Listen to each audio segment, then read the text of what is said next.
How do you set your goals and actually achieve them? I've been working with hundreds and hundreds of entrepreneurs over the last 5 years. I put in over 10,000 hours of coaching, and I've started to see some really common patterns develop. Some people, they set their goals, they write them down, they know exactly what they want, and then they go out and they achieve it. And it's actually not even that hard for them. And other people keep setting goals and they want something, they have that desire, but for some reason, they just can't seem to get there. And typically what they'll resort to after that is medicating. So they'll drink, they'll do drugs, they'll use too much entertainment to try to escape, get away from that they're not getting what they want. So the first thing is to know that if you're not getting what you want currently, stop medicating. Stop doing the activities that you do to make yourself feel good about that you don't have what you want. Coping and putting up with a life and something that you're not happy with is a big mistake, because you're just reinforcing that behavior and you're going to continue to get more of that result. That's the first thing to cut out. Whatever you're doing to cover up and to make yourself feel better about that you don't have what you want, it has to end now. Then there's a right way to set goals and there's a wrong way.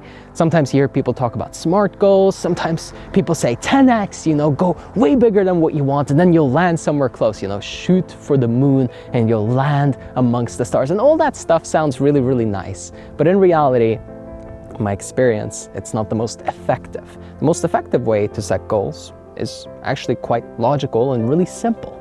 All you have to do is go, okay, what's a reasonable but challenging goal that I could accomplish, let's say in the next 30 days. Usually 30 days is a lot more doable than setting a yearly goal or setting even something like a 10-year goal, which is absolutely crazy. How can you plan for the next 10 years? You don't know how the world is going to change. There's so much that's going to happen. Setting a 10-year vision is cool and all, very inspiring, very nice, very fluffy, but it doesn't actually sound very tangible. And it's probably not going to happen the way that you see it. So instead, what I like to do is go, okay, in the next 30 days, what's possible for you? What do you think you could really do? If you put your mind to it, if you put your whole heart, your whole soul, your entire being into it, what would be something that you could accomplish? And whatever that is, if that's a number, if you want to hit a financial goal, that's fine. I respect it. Probably not where I'd want to focus my energy, but it's somewhere to start for a lot of people. Another thing is, where do I want to be with my relationships, with people? Where do I want to be with my career? What kind of people do I want to be working with? Who do I want to be impacting with my work, right? Where do I want to explore? Where do I want to go? What do I want to experience? These are the questions you have to start asking yourself to draw out good goals that are worthy, that are something that will actually mean a lot to you, instead of just, oh yeah, I had this goal. Setting a goal just for the sake of it. Setting a goal because you feel like you're not making progress in your life, and so now you're going to set this goal and then you'll feel good about yourself. Here's the key. One of the biggest reasons that people don't reach their goals is because they're moving out of desperation and not inspiration. And what I mean by that is, if you're trying to accomplish your goal because you want to feel good or look good or be perceived as successful, then you're making a giant mistake, because you're moving out of desperation. You're not going to have the energy.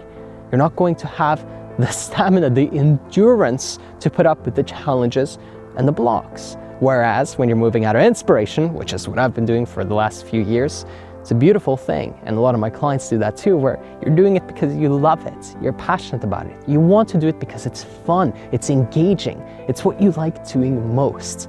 Now, these are the goals that you have to set for yourself in order to actually hit them. So how do you actually set goals and actually achieve them? It's really simple. You go, what can I do in the next 30 days? What could I do that would be a challenge, but if I really applied myself, it's possible for me? What would be fun for me? What would I actually enjoy the process of, not just the end result, because you're obsessed with that end game result and now you can't enjoy the journey. When you enjoy the journey, the end game result is actually relatively easy. So for me, making videos for the last 5 years, I've made like almost 1,000 of them, not all of them published, but a lot of them are. It gets pretty simple. You jump in front of the camera and you talk and you have fun and you enjoy it. And I love this process. Doing a lot of Instagram and other platforms as well. And so It's just being in the flow and the process of, instead of, oh, once I hit this number, right? When I started, I was like, oh, I need 1,000 subscribers. And it took me like a year because I was so obsessed. The next year, I think I 10x that or more, and it's just kept growing because I was just enjoying myself, doing what I loved, and still applying myself and setting good goals. That's the space I want you in. That's the place that you'll succeed in. So step out of desperation, step into inspiration, set some goals that are challenging, but that are actually fun to you. Go after it with your whole heart, because that's the only way to really, really succeed and crush it and get what you want at the same time.